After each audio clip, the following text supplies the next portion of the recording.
बलरामपुर नाम के गांव में संगीता और उसके बेटे रहते थे।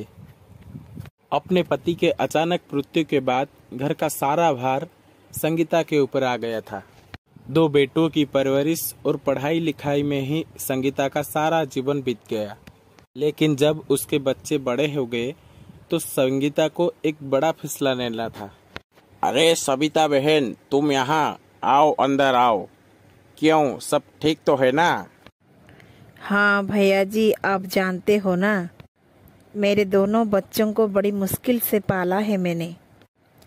अब जाकर शहर में कॉलेज में पढ़ने का टाइम आ गया है उन्हें का, मगर मेरे पास इतना पैसे नहीं है कि मैं दोनों को आगे पढ़ा पाऊँ। अगर एक बेटे को नहीं पढ़ा पाया तो उसके साथ अन्याय होगा। ऐसे में मैं क्या करूं? अरे तुम शांत हो जाओ और ये बताओ कि उन दोनों में से होशियार कौन है? मेरा मानस तो बहुत होशियार है। यूं तो तापस भी ठीक ठाक पढ़ लेता है, मगर मानस पढ़ने में ज्यादा अच्छा है। तो ठीक है, दोनों में से मानस बड़ा है और पढ़ने में अच्छा और होशियार भी है। तुम मानस को शहर पढ़ने के लिए भेज दो और तापस को अपने पास ही रखो। मेरे जान पहचान के एक हलवाई दुकान में नौकरी खाली है, मैं तापस को वहीं पर रख दूंगा। सेठ रविंद्र जी की बात सुनकर संगीता को थोड़ा सा तसल्ली आई। संगीता मानस को बाहर पढ़ने के लिए भेजती है और तापस को एक हलवाई दुकान में नौकरी में लगा देती है। तापस को ना पढ़ पाने का अफसोस तो बहुत था, लेकिन वो अपने घर के हालात बहुत अच्छे से जानता था, इसलिए वो आगे पढ़ने की बिल्कुल भी जिद नहीं की।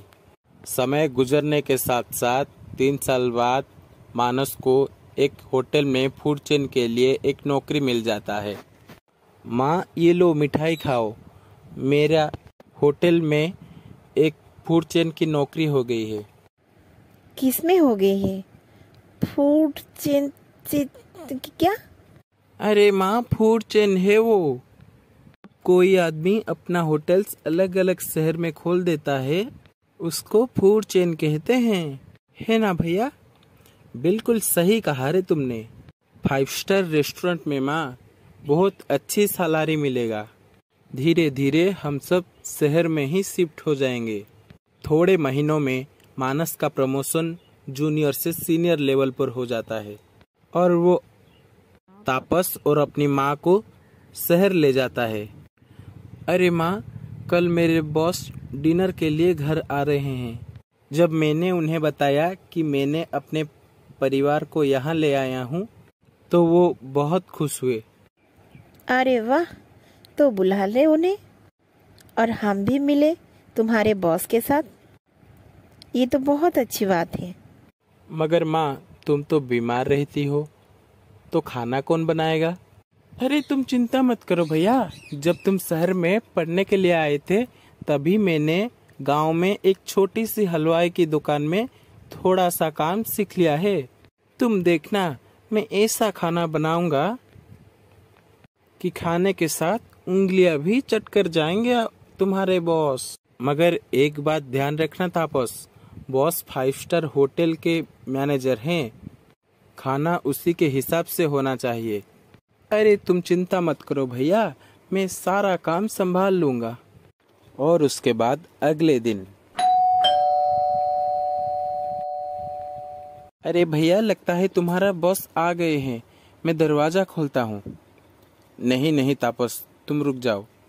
बॉस क्या सोचेंगे कि कैसे कपड़े पहने हैं इसके भाई ने। मैं खोलता हूँ दरवाजा। और सुन, तू अंदर ही रहना, ज्यादा बाहर मत आना। तापस ये सुनकर बहुत उदास हो जाता है और बिना कुछ कहते ही डाइनिंग टेबल सजाने लगता है। आइए सर, आइए। अरे वाह मानस, तुम्हारा घर तो बहुत अच्छा है। और उसके बाद मानस के बॉस डिनर करने आए और उसके बाद डाइनिंग टेबल पर मानस, उसके माँ और उसके बॉस तीनों मिलजुल कर बात कर रहे थे। और उसी समय तापस रसोई पर खाना बना रहा था। डाइनिंग टेबल का सजावट देखकर मानस का बॉस बहुत खुश होता है। डाइनिंग टेबल पर सब कुछ एकदम परफेक्ट था। Wow, this is amazing. किसी ने बनाया है? वो जी, मेरा छोटा बेटा ने, तापस ने। अरे मानस, तापस घर पे ही है और तू मुझे अभी तक मिलाया नहीं उससे। अरे वो सर खाना बनाने में बिजी था ना, इसलिए। तापस, ओ तापस बेटा, इधर आओ तो जरा। और उसके बाद तापस बाहर आता है। अरे वाह बेटा, खूब चोखा खाना बनाया है तुमने तो। कहाँ से कुकिंग का कोर्स किया है क्या? नहीं नहीं सर, ये तो हमारे गांव में एक छोटे से हलवाई दुकान में एक नौकर था, इसलिए थोड़ा बहुत बना लेता है।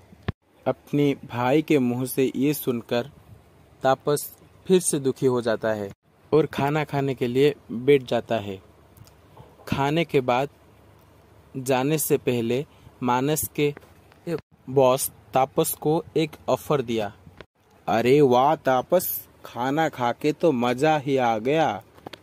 खाने के साथ डाइनिंग टेबल का डेकोरेशन भी बहुत बढ़िया था। अरे संगीता जी, अगर आप बुरा ना माने तो मैं एक बात कहना चाहूँगा। आपका बेटा बहुत टैलेंटेड है। हमें एक नया स्टाफ की ज़रूरत है, तो क्या तापस वहाँ पर हेड स्टाफ के लिए काम करेगा?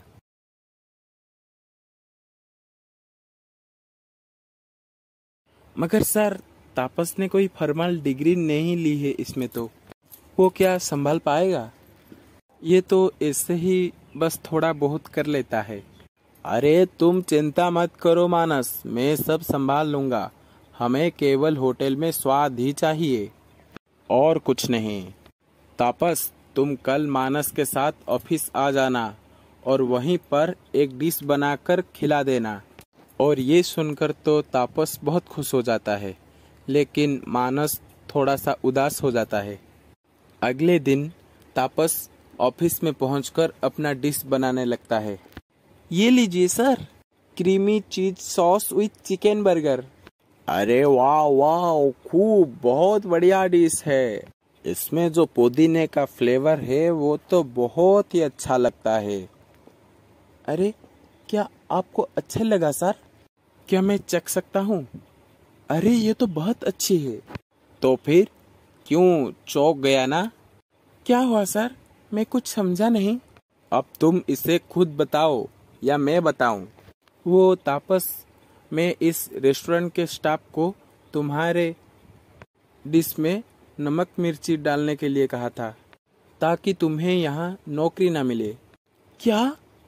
हाँ, और ये बात करते हुए संगीता बहन तुम्हें फोन पे सुन लिया और तुरंत ही मुझे कल करके सारी बात बता दिया, और मैंने उस स्टाफ को पहले से ही होटल से बाहर से निकाल दिया। अरे मगर भैया, पर ऐसा क्यों? मैं नहीं चाहता था कि तुझे भी मेरे जैसा लाइफस्टाइल और पैसा मिले। मैं चाहता था कि तू यूं ही मेरे टुकड़ों पर पले, इसी तरह। यू आर फायर्ड मानस। नहीं सर, ऐसा मत कीजिए। मेरा भाई दिल का बुरा नहीं है, उसे नौकरी से मत निकालिए। वो बहुत अच्छा इंसान है। देखा मानस, तुम तापस के बारे में क्या सोच रहे थे और क्या कर रहे थे, लेकिन वो तुम्हारे लिए कितना चिंता कर रहा है।